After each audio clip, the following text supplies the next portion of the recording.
ராவண பார்வையாளர்கள், தமிழ் உறவுகள் மற்றும் ராவண நல விரும்பிகளுக்கு வணக்கம். வெள்ளை அறிக்கை வெளியிடப்பட்டது.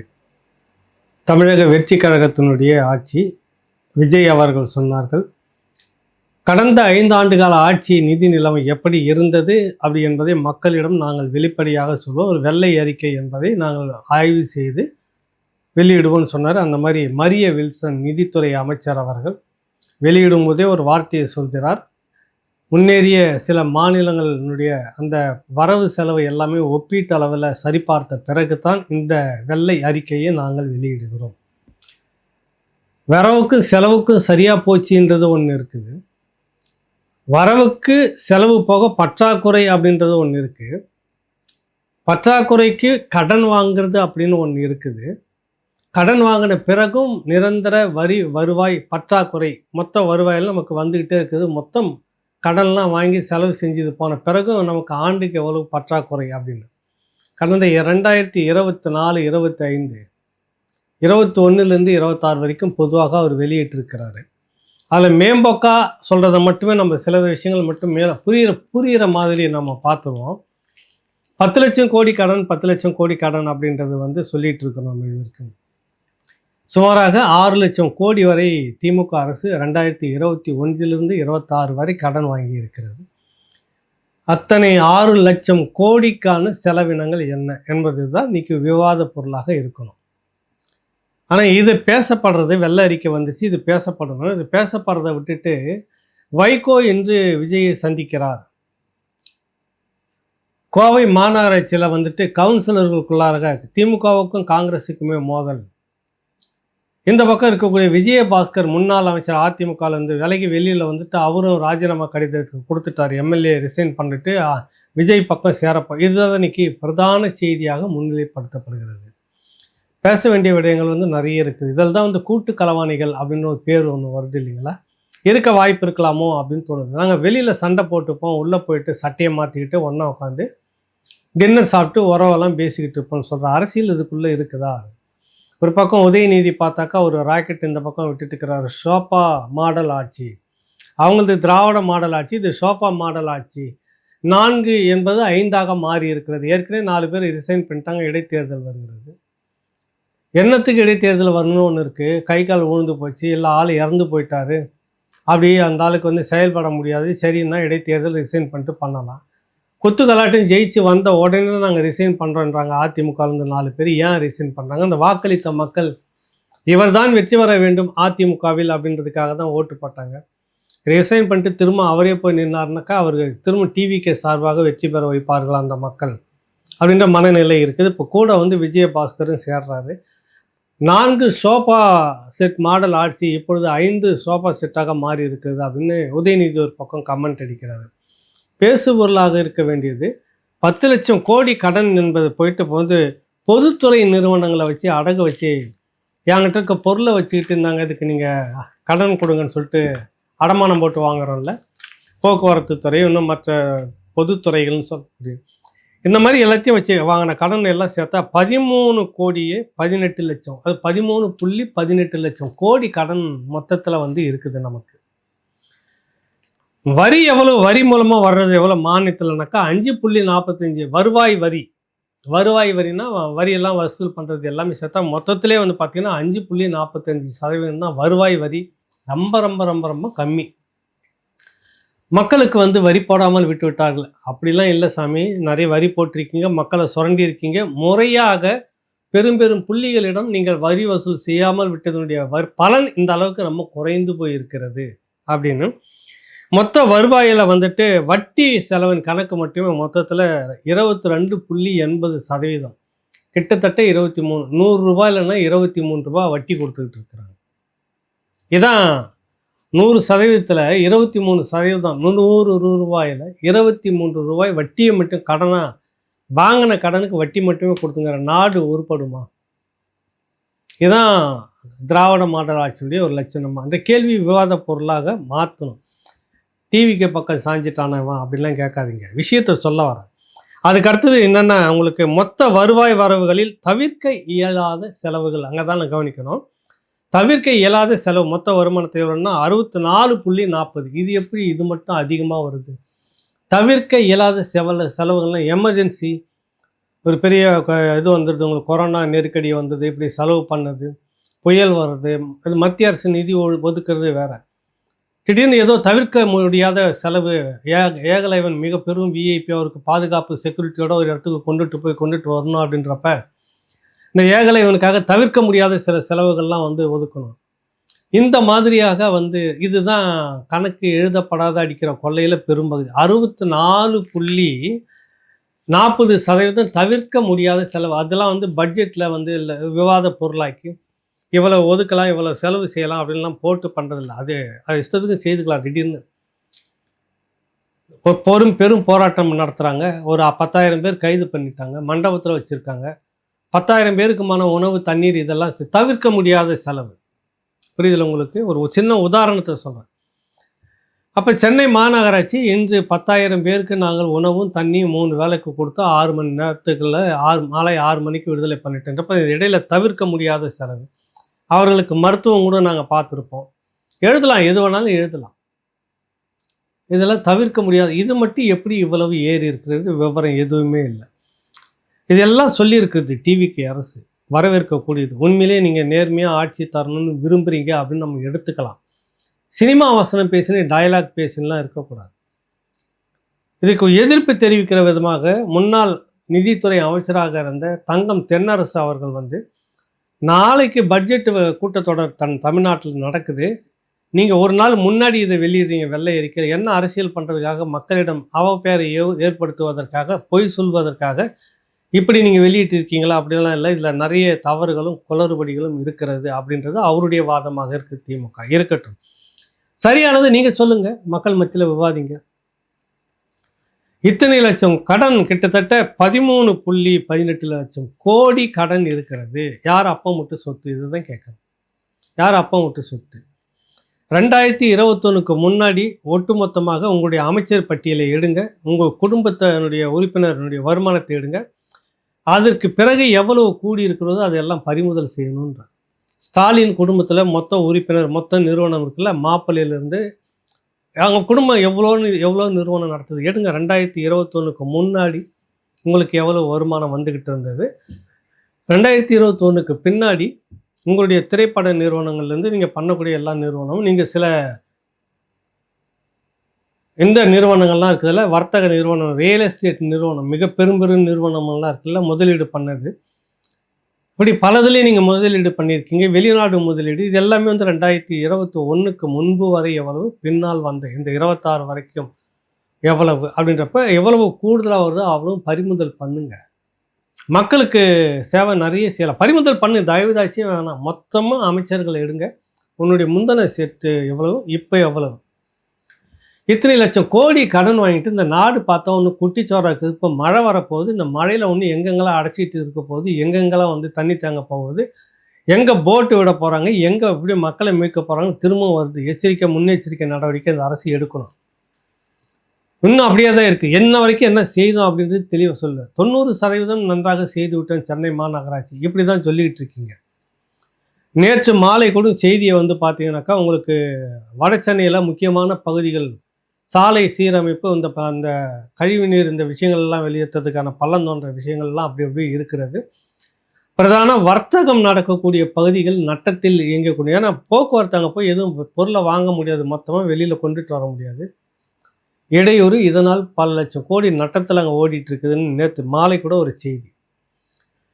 அப்போ இவ்வளவு குறைபாடுகளை வச்சுட்டு நாங்கள் எல்லாமும் செய்துட்டோம், இத்தனை லட்சம் கோடி கடன் வாங்கியிருக்கிறோன்னா கடனுக்கு நீங்கள் செய்த செலவு என்ன அப்படின்னு.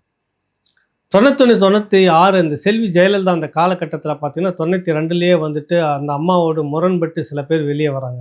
ராசாராம், வி சாமிநாதன், இப்போ PH பாண்டியன் கூட எல்லாம் வராங்க. இவங்கெல்லாம் சேர்ந்து ஒரு ஆர்கனைஸ் ஆகிறாங்க. அப்போ ஜனதா பார்ட்டியில் தலைவர் சுப்பிரமணிய சாமி, அதில் பொதுச் செயலாளர் இருக்கிறவர், காங்கிரஸ் கட்சியில், அதான் காங்கிரஸ் கட்சின்றது ஜனதா பார்ட்டியில் காமராஜர் இருந்தபோது இருந்தது, அதனால் அவர் காமராஜருடைய சீடராக அதிலேயே இருக்கிறார். அந்த ஜனதா பார்ட்டி சுப்பிரமணிய சாமி தலைவர், திருச்சி வேலுசாமி பொதுச் செயலாளர். இந்த அம்மாவுக்கு எதிராக ஏதாவது ஒன்று செய்யணுமே அப்படின்னு செய்யும்போது என்ன பண்ணுறாங்க, இவங்கெல்லாம் உட்காந்து சதி திட்டம் தீட்டுறாங்க. சதி திட்டம்னா என்ன சதி திட்டம் அப்படின்னா, வீண் சதி திட்டம் இல்லை. வருமானத்துக்கு அதிகமாக செல்வி ஜெயலலிதா சொத்து சேர்த்த விதம், சில இடங்களை வாங்கிய விதம், அது டான்சி நிலம், தமிழ்நாடு அரசுக்கு உண்டான அந்த இடத்த வந்து அவங்க பேரில் அந்த வாங்கினது விலையை குறைச்சி வாங்கினது டான்சி ஊழல்னு சொல்லுவாங்க.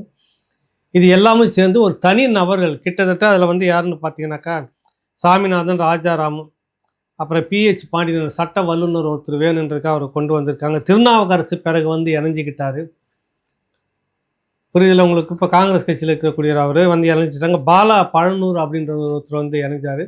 இவங்க கூட மெயினாக இருந்தது வந்து திருச்சி வேலுசாமி.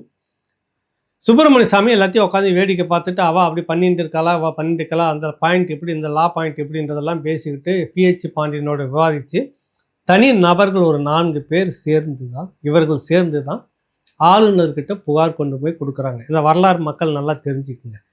செல்வி ஜெயலலிதா வருமானத்துக்கு அதிகமாக சொத்து சேர்த்திருக்கிறார் அப்படின்ற புகாரை இங்கே கொடுத்துட்டு, இங்கே மட்டும் கொடுக்காம டெல்லிக்கு போயிட்டு ஜனாதிபதியை சந்தித்து ஜனாதிபதியிடமும் இந்த புகார் அளிக்கப்படுகிறது.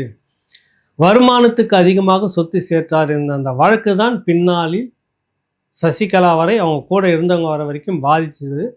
அதில் பிறகு வந்து ஒரு காலகட்டத்தில் திமுக ஒட்டிக்கிச்சு. அதில் பேராசிரியர் அன்பழகன் அவர்கள் இந்த மாநிலத்தில் வழக்கு நடத்தக்கூடாது, வேறு மாநிலத்தில் இந்த வழக்கு நடத்தணும்னு அவர் உள்ளே வந்து பெட்டிஷனில் சேர்ந்துக்கிட்டது. பெங்களூரில் நடந்தது, தீர்ப்பு வந்தது. சொத்து எல்லாமே பறிமுதல் பண்ணாங்க. நிறைய சொத்தை முடக்கி வச்சுருந்தாங்க. அந்த மாதிரி பறிமுதல் பண்ணுங்களேன்னு கேட்குற ஒரு தனிநபர்கள் 4 பேர் சேர்ந்து வழக்கு போட்டு ஆளானப்பட்ட செல்வி ஜெயலலிதாவுக்கு எதிராகவே இப்படி செய்ய முடிந்தது என்றால், கோர்ட்டில் பணம் கட்டி தான் சில சொத்தெல்லாம் ஜெயலலிதாவுது அவங்க உறவினர்கள் மீட்டாங்க. இது நிறைய நடந்திருக்குது. ஒரு 4 பேர், தனித்த 4 பேர் உட்கார்ந்து அமர்ந்து வருமானத்துக்கு அதிகமாக சொத்து சேர்த்திருக்கிறார்கள் என்று நிரூபிக்க முடிகிறது என்றால், ஒரு ஆட்சி அதிகாரத்தில் இருக்கக்கூடிய மக்கள் ஆதரவோடு வந்திருக்கு. ஒரு பெரிய ஆதரவு வந்து இருக்குது. 108 அப்படின்னு சொல்லலாம். 108 சட்டமன்ற தொகுதிகளை கொடுத்துருக்காங்க மக்கள் டிவிக்கு, விஜய் அவர்களுக்கு. ஏன் உங்களால் இந்த மாதிரி சொத்தை இந்த கணக்கேடு தயவுதாட்சணை வேணாம். எனக்கு மக்கள் மேலே வரி போடுறதுக்கு விருப்பம் இல்லை. மக்கள் மேலே நான் திரும்ப மின்சார வரியை கட்டணும், மின்சார வரி ஏறி போச்சு. துறையை வந்து நட்டத்தில் ஓடிட்டு இருக்குது. இப்போ பேருந்து வந்து ஒரு கிலோமீட்டருக்கு 53 ரூபாய் நட்டத்தில் ஓடிட்டு ஓசியில் கொடுத்துட்டு ஓசியில் போகிறேன்னு சொல்லிட்டுங்க ஸ்கீம் அறிவிச்சிங்க. பெண்கள் எல்லோருமே போகலான்னு வேற சொல்லிட்டீங்க. அப்புறம் நட்டம் வராமல் எப்படி வரும் உனக்கு? அறிவு தான். நீ எதாவது யோசிக்கணுமா இல்லையா? வேலையை கொடுத்து விட்டு நீங்கள் இதை பயணம் பண்ணுங்க அப்படின்னு சொன்னால் பரவாயில்ல. எல்லாருக்குமே இலவசம். எங்களை பார்த்து மற்ற மாநிலங்கள் வேறு. ஏன்னா எங்களை பார்த்து மற்ற மாநிலமும் கடன் அதிகமாக வாங்கணும் அப்படின்றது. இதெல்லாம் சொல்லி கூத்தடிச்சிட்டு இன்றைக்கி 54 ரூபாய் நட்டத்தில் ஓடுது ஒரு கிலோமீட்டருக்கு ஒரு பேருந்து அப்படின்னு இன்னைக்கு வெள்ளை அறிக்கையில் இதெல்லாம், இந்த வெள்ளை அறிக்கையில் இந்த விவரம் வரல, சொல்கிறாங்க. இந்த பேச்சு வருது, இதெல்லாம் வருது, நட்டத்தில் ஓடிட்டு இருக்குது. அப்போ இதெல்லாம் எங்கே போச்சு, என்ன பண்ணீங்க, ஏது செய்தீங்க அப்படின்னு பார்த்தீங்கன்னாக்கா, எனக்கு தெரிந்த அதிகாரிகளுக்கு தெரியாமல் எந்த ஊழலும் தமிழ்நாட்டுக்குள்ளே நடக்க 100% வாய்ப்பில்லை. அதிகாரிகள் துணையோடு தான் அடித்தாங்க அமைச்சர்கள், சில இடத்துல போய் சேர்ந்தது. ஒரே ஆண்டுக்குள்ளாக 30,000 கோடியை வைத்து கொண்டு என்ன செய்வது என்று தெரியாமல், அதாவது கருப்பு பணத்தை வெள்ளை பணமாக எப்படி மாற்றுறதுன்னு தெரியாமல் முழிச்சுக்கிட்டு இருக்கிறாங்க அப்படின்னு முன்னாள் நிதியமைச்சராக இருந்த பிடி பழனிவேல்ராஜன் சொன்னாரா இல்லையா டிவியில்? ஒரு ஆடியோவில் லீக் ஆச்சுங்களா? அந்த ஆடியோ லீக் ஆன பிற்பாடு அவர் அமைச்சர் பதவியிலேருந்து எடுத்துகிட்டு டம்மியாக போட்டாங்களா? அப்போ இந்த பணங்களை எல்லாம் நீங்கள் பறிமுதல் பண்ணுங்க விஜய் அவர்களே. சினிமா வந்து சினிமாவில் நிஜ வாழ்க்கையில் இருக்கிறதுல சினிமா அப்படின்னு சொல்லுவாங்க. நிஜத்தில் ஒரே ஒரு முறை எல்லா துறைகளிலும் அலசப்படும். எங்கெங்கே ஊழல் முறைகேடு இருக்கும், முதல் கட்டமாக எல்லாருடைய சொத்தை பறிமுதல் பண்ணி அரசு கஜானாவை கொண்டுட்டு வருவோம். முடக்கிடும். சொத்து வழக்கு நடக்கட்டும். 6 மாதம் அவகாசம், அதுக்கு மேலே கிடையாது. அரசுக்கு இவ்வளோ கோடிகள் இப்போ போன பணத்தில் வாங்கின 6 லட்சம் கோடி கடன் அப்படின்னு இருக்குது. இப்போ பார்த்தா 13ன்றப்ப ஒன்று கிட்டத்தட்ட 7-8 லட்சம் கோடி கூடுதலாக கடன் வாங்கியிருக்கீங்க. அப்போ இவ்வளவு பணத்தில் பாதி தான் வேலை நடந்திருக்குதா, மீதி எங்கே போச்சு அப்படின்றப்ப 4 லட்சம் கோடி எங்கே போய், நான் 8ல் 4 ரொம்ப வேணாம், நீங்கள் நியாயமாக வேலை செஞ்சுருந்தா கூட அதில் 2 லட்சம் கோடி எங்கே போயிருக்குன்னு கேள்வி வருது. அப்போ இந்த 2 லட்சம் கோடி இன்றைக்கி தேவைப்பட்டதுன்னா அந்த டிவிக்கு அரசுக்கு நீங்கள் மக்கள் மேலே வரி போட வேணாம். நீங்கள் சொன்னதில் ஓரளவுக்கு பிரச்சனை இல்லாமல் செய்ய முடியும். இல்லை என்றால் என்ன நடக்குன்னா, இன்றைக்கி நீங்கள் சொல்லிட்டு இருக்கிற அந்த நாளேடுகளை நீங்கள் கொடுக்குறீங்களே வெள்ளை அறிக்கையில், அந்த 13.18 லட்சம் கோடி தமிழ்நாட்டுக்கு கடன் சொல்லிட்டு, இந்த கடன் வந்துட்டு நீங்கள் ஆட்சி அதிகாரத்தை விட்டு போகிற 2031ல் 24 லட்சம் கோடிக்கு மேலே கடன் இருக்கும். நீங்களும் கடனை வைத்து விட்டு மக்களை இம்சை பண்ணிட்டு தான் போக முடியும். உங்களால் வெளியிலலாம் அவ்வளோ லேசில் ஒரு துளியும் நீங்கள் நன்மை செய்ய முடியாது. ஏதாவது ஒன்று பரபரப்பு பண்ணி மக்களை திசை திருப்பிக்கிட்டே செய்ய முடியும். இங்கே எதனா ஒரு கொலை நடக்கும், அங்கே ஒரு சாதி கலவரம் நடக்கும், இங்கே சிறுமி பாலியல் விஷயம் நடக்கும். செய்தி ஊடகங்கள் எல்லாம் அதை காட்டிக்கிட்டே இருக்கும். இந்த விஷயம் நீங்கள் கடன் வாங்குறது, மக்கள் மத்தியில் வரியை போடுறது எதுவுமே தெரியாது. அவன் நின்றுக்கிட்டே இருப்பான். அவனுக்கு வாக்களித்த மக்களும் உன்னுடைய ரசிகர்களும் நின்றுக்கிட்டே இருப்பாங்க. அவங்களுக்கே தெரியாமல் எல்லாத்தையும் வேடிக்கை காமிச்சிட்டு அவங்க சட்டையை உருவிங்க, அவங்க பேண்ட்டை உருவிடுங்க, போட்டுங்கிற ஜட்டி உருவிட்டு கோவணத்தை கூட கட்டிடுங்க. ஜட்டி கூட விலை போகும் அப்படின்னு.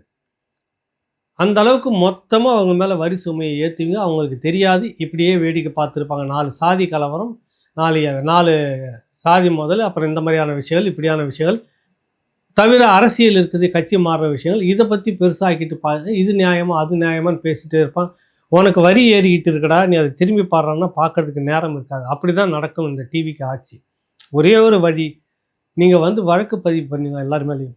இங்கே இந்த துறைகளில் இத்தனை கோடி காணாமல் போயிருக்கணும். ஒரே ஒரு உதாரணம், ஆதி திராவிட நலத்துறை 2 நாட்களுக்கு முன்பாக துறை அமைச்சர் அவர்கள், ஆதி திராவிட நலத்துறை அமைச்சர் வன்னியரசு அவர்களை வைத்துக்கொண்டு அதிகாரிகள் ஒரு டிஸ்பிளே பண்ணுறாங்க. சப்ளான்னு சொல்லுவாங்க, துணை திட்டம் ஆதி திராவிட நலத்துறையில் அந்த சமூக மக்களுக்கு அவங்க வாழ்க்கையில் இன்னும் முன்னேறுவதற்காக சுமாராக ஒரு 16,000 கோடி மத்திய அரசு நிதி ஒதுக்குற அந்த பணத்தில் நீங்கள் நம்ப மாட்டீங்க, 90% வேலைகள் நடந்து முடிந்து விட்டதாக அமைச்சருக்கு ஒரு தட்டில் வச்சு அல்வா கொடுத்துருக்காங்க அதிகாரிகள். நம்புவீங்களா? நான் அதை உங்களுக்கு விவரமாக சொல்கிறேன். ஒரு இடத்துலேருந்து கிடைச்சிருக்கு, கல்வித்துறையிலேருந்து ஒன்று கிடைக்கும், வரும், இன்னும் மற்ற துறைகளை கேட்டுட்ருக்கிறேன். 2024-25 சப்ளான்னு சொல்லுவாங்கள்ல, கற்காரை இது மேலே இந்த கூரைலாம் சிமெண்ட் இருக்குல்ல, அதில் மேற்கூரை அமைப்பு திரும்ப சிமெண்ட்டெல்லாம் போடுறதுக்காக எவ்வளோ செலவு அப்படின்னா 180 கோடியை ஒதுக்கியிருக்கிறாங்க. அதில் 90 கோடி செலவாகி இருக்கிறது, மீதி 90 கோடி செலவாக்காமல் அப்படியே இருக்குதான். 90 கோடி செலவாகி விட்டதுன்னு சொல்ல வராங்க. 2வது ஒரு திட்டத்தில் அனைவருக்கும் வீட்டு வசதி, பிரதம மந்திரி நகர்ப்புற வீட்டு வசதி திட்டம். அதுக்கு எவ்வளோ நான் கிட்டத்தட்ட 462 கோடியை ஒதுக்கியிருக்கிறாங்க. அதில் 300 கோடியை செலவு பண்ணி முடிச்சுட்டாங்களாம். கிட்டத்தட்ட 90% வேலைகள் 300 கோடி முடிச்சுட்டோங்க, மீதி ஒரு 412 கோடி கிட்ட தாங்க பாக்கி இருக்குது, முடிச்சிருவோங்க மந்திரி அப்படின்னு அதிகாரிகள். அதுக்கு அடுத்தது 3வது மாநகராட்சிகள் மற்றும் நகராட்சிகளில் தூய்மை இந்தியா இயக்கம் 2.0 நடைமுறைப்படுத்துதல். கிட்டத்தட்ட 126 கோடி அதுக்கு ஒதுக்கி இருக்கிறாங்க. அந்த பணம் என்ன ஆச்சுன்னு தெரியல, அப்படியே இருக்குது, செலவு பண்ணலை. ஆனால் வேலைகள் நடந்திருக்கிறது. யாரை வச்சு வேலை வாங்கினேன், எந்த பணத்தை எடுத்து அதில் போட்டிங்க, இதெல்லாம் அமைச்சருக்கு தெரியாது. புதிதாக வந்திருக்கிறாங்க, நிறைய மந்திரி வந்திருக்கிறாங்க, அப்படி தான் இவர் உட்காந்துருக்கிறாரு. இவருக்கு இது டிஸ்பிளே பண்ணுறாங்க அதிகாரிகள். மகாத்மா காந்தி ஊரக வேலைவாய்ப்பு திட்டம், உறுதி திட்டம். அது கிட்டத்தட்ட 957 கோடி ஊரக வேலைவாய்ப்பு திட்டம். இது அட்டவணை பிரிவு பட்டியலின மக்களுக்கு ஒதுக்குற பணம். இது அவங்களுக்கு ஒரு வேலை உத்தரவாதத்தை மற்றவங்களுக்கும் தரும்போது இவங்களுக்கும் இதுக்குள்ளே சேரணும். ஊரக வேலை வாய்ப்பு திட்டம் 957 கோடியில் அவங்க எவ்வளோ செலவு பண்ணிட்டாங்கன்னா, கிட்டத்தட்ட 510 கோடி செலவு பண்ணிட்டோம். எல்லோருக்கும் வேலை கிடச்சிடுச்சு, எல்லாம் வேலை செஞ்சுட்டு நல்லபடியாக இருக்கிறாங்க. எனக்கு இது புரியல. கடந்த 2024-25 ஒரு ஆண்டில், நான் சொல்கிறது ஆதி திராவிட நலத்துறை அமைச்சர் வன்னியரசுக்கு அந்த அதிகாரிகள் டிஸ்பிளே பண்ணதை மட்டும் நான் சொல்கிறேன். அவருக்கு நிறைய லட்டு அல்வாலாம் சொல்லுவாங்க, இதெல்லாம் வச்சு மொத்தமாக கொடுத்துருக்காங்க இந்த அதிகாரிகள் கூட்டம். விசாரணை நடத்தணும், எப்படி இந்த பணம் இவ்வளவு தொகை செலவு செய்திருக்குன்னு, எங்கெங்கே செலவு செய்திருக்குங்க அந்த இடத்துல மேற்பார்வையிட்டு அது உண்மையிலே செலவு செய்யப்பட்டிருக்கல, எழுதப்பட்டிருக்குதா கணக்கு. நபார்டு உதவியுடன் சாலை பணிகளை செயல்படுத்துதல், அதுவும் இந்த ஸ்கீமில் சப் பிளான். அது எப்படின்னாக்கா, அந்த பட்டியல் சமூக கிராமங்கள்லாம் இருக்குது இல்லை, அந்த பக்கம்லாம் போனீங்கன்னா சிமெண்ட் ரோடு போட்டிருப்பாங்க. சிமெண்ட் அந்த கல்லை அடிக்க அப்படியே வரிசையாக கொண்டுட்டு போகிறாங்களா, அந்த சிமெண்ட் ரோடு போட்டு சாலை அமைச்சு கொடுக்குறது அந்த மக்கள், கிராம மக்களுக்கு. அதில் வந்து 267 கோடியில் 66 கோடி தான் இருக்குது, மீதியெல்லாம் செலவு பண்ணிட்டோம். 90% நாங்கள் முடிச்சிட்டோம். எந்த கிராமங்களுக்கு எப்படி செலவு செய்திருக்கீங்க, என்ன பண்ணியிருக்கீங்க, அடிச்சிங்களா சுருட்டுனீங்களா? அதிகாரிகள் இதற்கு பதில் சொல்லணும். இதெல்லாம் கடந்த முறை அமைச்சராக இருந்தவர்கள், அமைச்சர்களுக்கு வேண்டப்பட்டவர்கள், இப்படின்னு ஒட்டுமொத்தமாக நிறைய ஸ்கீம் இருக்குது. தோட்டக்கலை மூலம், தேசிய தோட்டக்கலை மூலம் தமிழ்நாடு தோட்டக்கலை வளர்ச்சி முகமைக்கு வழங்கப்படும் நிதி உதவி அப்படின்றது வந்து அதில் வந்து பார்த்திங்கன்னா 40 கோடி இப்படின்னு ஒட்டுமொத்தமாக அவங்க செலவு வந்து பார்த்திங்கன்னா 2484 கோடி. 2484 கோடி செலவு பண்ணதில் 1055 கோடி, பாதி கிட்ட பணம் செலவை நாங்கள் முடிச்சிட்டோம், 90% முடிச்சுட்டு மீதி இருக்கிறது அப்படின்னு ஏமாற்றிருக்கிறாங்க. இதில் தான் முறைகேடு நடந்திருக்குன்னு ஒரு துறையில் எனக்கு வந்ததை மட்டும் சொல்லிக்கிறோன்னு, மற்ற துறைகள் வர வர நான் எடுத்து உங்களுக்கு சொல்கிறேன், மக்களுக்கு சொல்கிறேன் நான் இதெல்லாம். இப்போ கிட்டத்தட்ட இதில் சரிபாதி, ஒரு 2000ல் 90% சரிபாதி ஊழல் முறைகேடு நடந்திருக்கிறது. இதெல்லாம் நடந்திருந்தால் அப்புறம் நீங்கள் இந்த ஆண்டு பட்ஜெட்டே ஒதுக்க வேணாம். அந்த மக்கள் தான் அந்த சாலை கிடச்சிருச்சு, வேலை கிடச்சிருச்சு, அவங்க வீடு நல்லா இருந்துக்கிட்டு இருக்குது, எல்லாமே நல்லா வந்துடுச்சிங்களா? அதில் ஸ்கீம் கிட்டத்தட்ட 90% நிறைவேறிச்சிங்களா? இந்த ஆண்டு திரும்பி எதுக்கு நிதி ஒதுக்கணும்? கேள்வி வருமா வராதா? ஒரு ஆண்டும் இப்படி நிதி ஒதுக்கி ஒரு ஆண்டும் இப்படி ஒரு கொள்ளை அடிச்சிருக்காங்க இந்த துறையில் மட்டும். அதுதான் நான் சொல்ல வரேன். தனிநபர்கள் ஒரு 4 பேர் சேர்ந்து முதலமைச்சர் செல்வி ஜெயலலிதா மீது வருமானத்துக்கு அதிகமாக சொத்து சேர்த்தான்னு வழக்கு போட்டு அது பறிமுதல் செய்கிறதெல்லாம் நடக்கும்போது, ஏன் இந்த அரசு ஒரு குடும்பத்தில் மட்டுமே பல லட்சம் கோடிகள் நீக்கி இருக்குது? எப்படி நீங்கள் என்ன தொழில் செய்கிறீங்க? உங்களுக்கு மட்டும் இது எப்படி வருது? 11 சாராய ஆலை தமிழ்நாட்டுக்குள்ளே இருக்குது. இந்த 11 சாராய ஆலையும் ஒழுங்கான வரியை கட்டிக்கிட்டு இருக்குதா? வரி இல்லாமல் பாதிக்கு மேலே எவ்வளவு போயிட்டுருக்கு? அது இல்லை, எதுப்பே நாங்கள் யோக்கியமாக பண்ணிட்டு இருக்கிறோன்னாக்கா, அந்த 11 சாராய ஆலையில் ஒன்றே ஒன்று மிடாஸுன்னு நினைக்கிறேன். அந்த மிடாஸை கூட நீங்கள் நல்லா இன்வெஸ்டிகேஷன் பண்ணிட்டு போனீங்கன்னா அது ஒரிஜினல் பேரில் இல்லை. சத்தியமாக ஏகலைவன் பேரில் இருக்கணும்னா நான் இருக்கணும், இல்லை ஏகலைவன் ஒன்று, அது ஒன்று மட்டும்தான் அதிமுக தரப்புது. மீதி 10 சாராய தொழிற்சாலையும் திமுக சார்பானவர்கள், கனிமொழி சார்பானவர்கள், ஸ்டாலினுடைய சார்பானவர்கள் பினாமி பேரில் வச்சுட்டு இருக்கிறாங்க. நான் ஓப்பனாகவே சொல்கிறேன். இப்போ இதன் மூலமாக அடித்த பணம் எவ்வளோ, எத்தனை லட்சம் கோடி விற்றுருக்குறங்க, எவ்வளோ வரி கட்டியிருக்குங்க, அது இல்லாமல் எவ்வளோ சொத்து உங்களுக்கு வந்திருக்கு, எல்லாத்தையும் எடுத்து பறிமுதல் பண்ணு. மக்கள் கஜானாவுக்கு, அரசு கஜானாவுக்கு வரட்டும். மக்களுக்கு வரியை போடாதீங்க, மின் கட்டணத்தை ஏற்றாதீங்க. சொன்ன மாதிரி 2500 ரூபா கொடுங்க. சொன்ன மாதிரி இளைஞர்களுக்கு ஒரு 5000 ரூபா கொடுங்க, வேலை கிடைக்கிற வரைக்கும். அரசு ஊழியர்களுக்கு வந்து நிரந்தரமான வேலையை போட்டு கொடுங்க. நிதி இல்லைன்றதால தானே நீங்கள் டெய்லி வேஜஸ், தினக்கூலி அடிப்படையில், மாத ஒப்பந்த அடிப்படையில் ஒரு பட்டதாரி ஆசிரியர்கள், ஒரு முதுகலை முடித்தவர்களை கொண்டு வந்து நீங்கள் கேவலமாக 20,000 ரூபான்னு வச்சுட்டு வேலை செய்கிறீங்க. ஒரு வீட்டுக்கு வந்து வேலை செய்கிற கொத்தனார்களும் ஒரு நாளைக்கு 1500 ரூபா வாங்கிட்டு போகிறாங்க. மாதத்துக்கு 20 நாள் 25 நாள் வேலை கிடைச்சா கூட அவங்களுக்கு 40,000க்கு மேலே சம்பளம் போகுது. ஒரு முனைவர் பட்டம் வாங்கிட்டு வேலை செய்கிறவங்களுக்கு வெறும் 26,000 ரூபா 30 ரூபா சம்பளம் கொடுக்குறது வெட்கக்கேடு இல்லையா அந்த அரசுகளுக்கு? திராவிட மாடல் கல்வியில் நாங்கள் தான் சொல்லிக்கிறவங்க எல்லாருக்குமே. இது எல்லாவற்றையும் விஜய் முறியடிக்க வேண்டும் என்றால் முதல்ல இதை செய்யுங்க. இந்த பணம் எல்லாம் போனதை பறிமுதல் பண்ணி அரசு கஜானா கொண்டுட்டு வாங்க. ஒரு குடும்பம் மட்டுமே கொள்ளையடித்து சேர்த்துருக்கிற பணம் அப்படின்னு தெரியுது, ஊர் உலகம் அறிய. இது எப்படி இது வரைக்கும் நீ டேக்ஸ் கட்டிடுன்னு எது வேணாலும் கட்டிடு. இந்த சொத்து எங்கேருந்து வந்து ஒட்டுமொத்தமாக பிடிச்சி விசாரணை நடத்தி மிக விரைவில் அரசு கஜானாவுக்கு டிவிக்கு விஜய் கொண்டு வந்தால் நீ மக்களுக்கு சொன்னதெல்லாம் செய்யலாம். ஓரளவுக்கு அது கூட வீண் பழி இருக்காது, இதெல்லாம் செய்யலாம். இல்லை என்றால் நீங்கள் திமுக கூட கூட்டு கலவாணி வேலை செய்துக்கிட்டு உள்ளே போய் கட்டி பிடிச்சிக்கிறது, உங்கள் ஆசீர்வாதம் வேணான்னா நீங்கள் உங்களுடைய ஆலோசனை சொல்லுங்க அண்ணான்ட்டு வந்துடுறது. வெளியில் வந்தோடனே 2 பேரும் அறிக்கை கொடுத்து சண்டை போட்டுக்கிறது. இதானே உங்கள் வேலை அப்படின்ற மாதிரி கேள்வி வந்துடும். ஏன்னா இங்கே ஆளுங்கட்சி முன்னாள் ஆளுங்கட்சிக்குள்ளே தான் பிரச்சனையே இருக்கும்.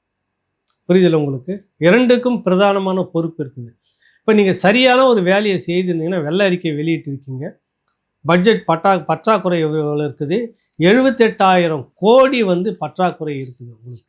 அவங்க சொல்லக்கூடிய கணம் 78,342 கோடி வந்து வருவாய் பற்றாக்குறை. வருவாயில் பற்றாக்குறை மட்டுமே இருக்குது. இது ரொம்ப ரொம்ப ரொம்ப ரொம்ப அதிகம். இதற்கெல்லாம் பதில் சொல்ல வேண்டியவர்கள் முன்னாள் ஆட்சியாளர்கள். இவ்வளவும் செய்திருந்தாங்கன்னா இந்த மக்களுக்கு அது சொகுசாக இருந்திருக்கலாம். நீங்கள் வேறு எதுவும் செய்ய வேணாம். 5 வருஷம் உட்காந்து இந்த டிவிக்கு அரசு காலை ஆட்டிக்கிட்டே இருக்கலாம். இது இல்லை, அது இல்லை, எங்களை நிரந்தரமாக்கணும், உங்களை நிரந்தரமாக்கணும், எங்களுக்கு இந்த பென்ஷன் தொகையை மாற்றி அமைக்கணும், இப்படியான அரசு சார்பான கோரிக்கை, பொதுமக்களுடைய அந்த கோரிக்கை, எங்களுக்கு வேலையை கொடுக்கணும், சாலையை போடணும், ஏதோ ஒன்று செய்யணும், எங்களுக்கான ஸ்கீம் இப்படின்னு எதுவுமே இருக்காது. அப்படியே காலை ஆட்டிக்கிட்டே உட்காந்துருக்கலாம் டிவிக்கு அரசு. ஏன்னா எல்லாம் செய்து முடிச்சிட்டாங்களே. எவ்வளவு பெரிய மோசடி! 78,000 கோடி நிதி பற்றாக்குறை இருக்குது. எவ்வளவு பெரிய மோசடி இது! இதற்கு முன்னாள் அமைச்சர் தங்கம் தென்னரசு அவர்கள், நாங்கள் சரியான பதிலை தருகிறோன்றாங்க. ரெண்டும் மக்கள்கிட்ட விவாத பொருளாக வரட்டும். எனக்கு தெரிஞ்சு டிவிக்கு அரசு இது ஒன்று மட்டும் செய்யணும், சொத்தை பறிமுதல் செய்ய. ஒரு 4 நபர்கள் வழக்கு போட்டு சாத்தியமாக்கி இருக்கும்போது, முன்னாள் முதலமைச்சர் செல்வி ஜெயலலிதா வழக்கில், சசிகலா வழக்கில், ஏன் ஒரு அரசு நீங்கள் வழக்கு போட்டு இதை பறிமுதல் பண்ணி அரசு கஜானாவை கொண்டுட்டு வர முடியாது? வாங்கின இத்தனை லட்சம் கோடியில் நீங்கள் என்ன உருப்படியாக செய்தீங்க? வாங்கின காசில் முழுக்க முழுக்க ரோடு போடுறோம், பள்ளம் வெட்டுறோம், மூடுறோம், போடுறோம், இதுதான் திரும்ப திரும்ப செய்துட்டு இருக்குங்க. சுகாதாரத்துறையில் எவ்வளவு அடித்தது, எவ்வளவு சுருட்டுனதுன்றலாம் ஒரு துறை வாரியாக. மின்சாரத்துறையில் வாங்கினது நிறைய விஷயங்கள் இருக்குது. இவ்வளவு தான் ஒரு யூனிட் உற்பத்தி எவ்வளவு, உற்பத்திக்கு மேலே அந்த முதலாளிக்கு எவ்வளவு? ஒரு யூனிட் உற்பத்தி செலவு 2 ரூபா, உனக்கு 2 ரூபா லாபம், 5 ரூபா, 6 ரூபான்னு கூட ஒரு யூனிட்டுன்னு வச்சுக்கோங்க. 15 ரூபாய் கொடுத்து ஒரு யூனிட்டை வாங்க வேண்டிய அவசியம் என்ன வருது? அப்போ 15 ரூபாயில் கிட்டத்தட்ட ஒரு 7 ரூபாய் யாருக்கோ ஒருத்தர் கமிஷன் நீங்கள் கொடுத்துருக்கீங்க ஒரு யூனிட்டுக்கு. அப்போ நீ எத்தனை லட்சம் கோடி அதில் ஊழல் முறைகேடு இதெல்லாம் அரசுக்கு வந்திருந்ததுன்னா எனக்கு மின் கட்டணம் வர வேண்டிய அவசியம் இல்லை, மின்வாரிய ஊழியர்களுக்கு சம்பளம் கொடுக்காமல் வச்சுட்டு வேண்டிய அவசியம் இல்லை, மின்வாரியத்தில் பணி நிரந்தரம் இல்லாமல் தினக்கூலி அடிப்படையில் மட்டுமே ஒரு 5,000க்கு மேலே வச்சுக்கிட்டு வேலை செய்ய வேண்டிய அவசியம் இல்லை.